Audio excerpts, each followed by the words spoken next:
or I would even rather say India, as per your knowledge, it is only these two cases which we have found, or are there any more cases which have been confirmed with Omicron? There are many samples in travelers that have tested positive in many, at least 4 airports, but sequencing will take 3 to 4 days.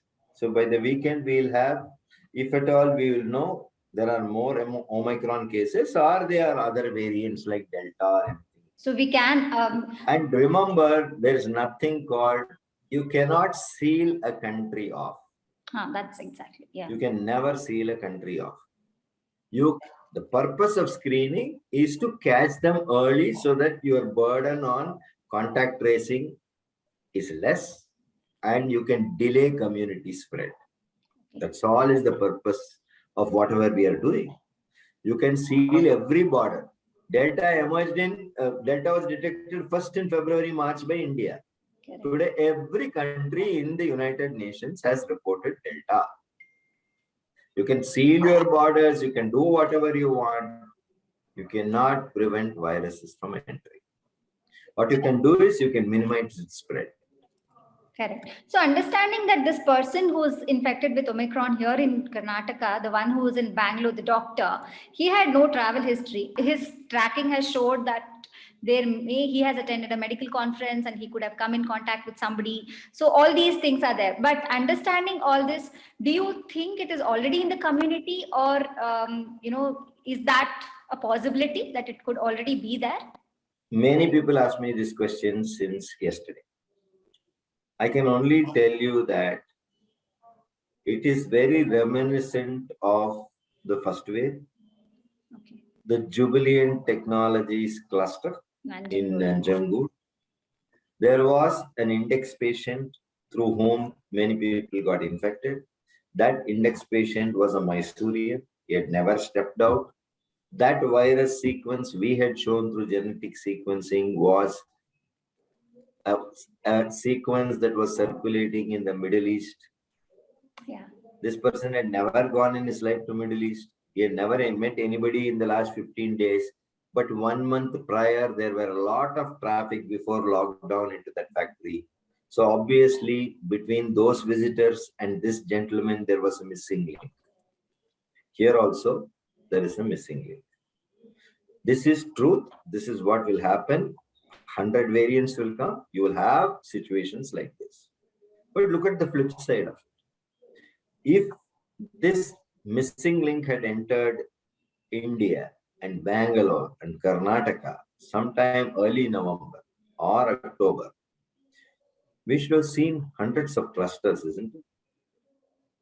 Why have we not seen it? I think God has been kind to us. We picked up early. From this person, extensive contact tracing has happened and will continue to happen, and we can contain the outbreak. We will never ever be like Sherlock Holmes to crack every case. We would love to. As a virologist, I love Sherlock Holmes' work, but there is a missing link. You have to acknowledge it. Is it community transmission? I think a single swallow does not herald summer. That's a very famous saying in English, right? This is a single swallow. If in multiple cities in India you see it, or you see multiple cases in, God forbid, touch wood, God forbid, I'm saying this just for argument, I'm saying, if you see it suddenly popping up in some districts other than Bangalore, and those people have never traveled, then I will say it is community transmission. On a single case, no. Okay. As a public health professional, I will only say that there is a missing link. I will acknowledge it and I will say, let's get on with our work. Okay. So for public, you have said... It only reminds us, wear mask, yeah, maintain social distance, avoid crowds. So these are 3 things which, public as such has to take charge of, wearing your mask, vaccination, avoiding crowds, and, ensuring in closed spaces, avoiding crowds in closed spaces. Yes. What are some of the steps you would ask the government to immediately do? One is definitely stop giving permissions and also ensure that they don't gather, encourage gathering of any crowd. That is probably one of the things. But what are the other things which the government should immediately do? Government should continue to be aggressive in pushing vaccines, which I think our state, Karnataka state, has done very well, and so also large part of India. There are challenges. See, if you take any program, any immunization program, forget COVID for a moment. You take polio or measles or anything, first 70-80% is easy because people come forward and take the vaccine. Okay. The remaining 20%, the last mile is always difficult to walk. You have to make the vaccine available to them. They neither have the inclination, nor the time, nor the resources to come to a healthcare center and face challenges digitally of registering and then getting a vaccine. So we'll have to really put our heads together and find ways of increasing vaccine coverage. More importantly, see that those who have taken one dose definitely get a second dose. And that's a very, very difficult exercise. I acknowledge completely, having worked in polio, I worked in Japanese encephalitis, I know how difficult it is. One dose is easy. Second dose is very, very difficult. But we need to do that. We need to do that. So I think vaccination government should go on appealing to people. COVID is not gone. And as you rightly said, government also should lead by example. Not having events where crowding takes place, not having, promoting events that are favoring the spread of COVID. I think that's what government has to do. Okay. So one last thing I wanted to also ask, which is on almost every healthcare worker's mind right now, is the booster dose. Does finding of Omicron actually call in for the urgency for booster dose? I understand even INSACOG has asked for booster dose. So do you think we are delaying that? Is there a need for hurrying up with that decision on that? What does one expect from a vaccine? Okay. If you look at the history of mankind and history of viral vaccines, the expectation from a vaccine is it should prevent death, it should prevent serious illness. Irrespective of which COVID vaccine we are talking, they're all doing this. Ideally, it should prevent infection. Okay? Show me evidence that those who have had breakthrough infection. What is breakthrough infection? You're vaccinated. After 2 doses and 15 days completed is breakthrough infection. Is there any compelling evidence to say that people who get infected post 2 doses are having more serious illness and more they are dying? The answer is no. The answer is no. Okay.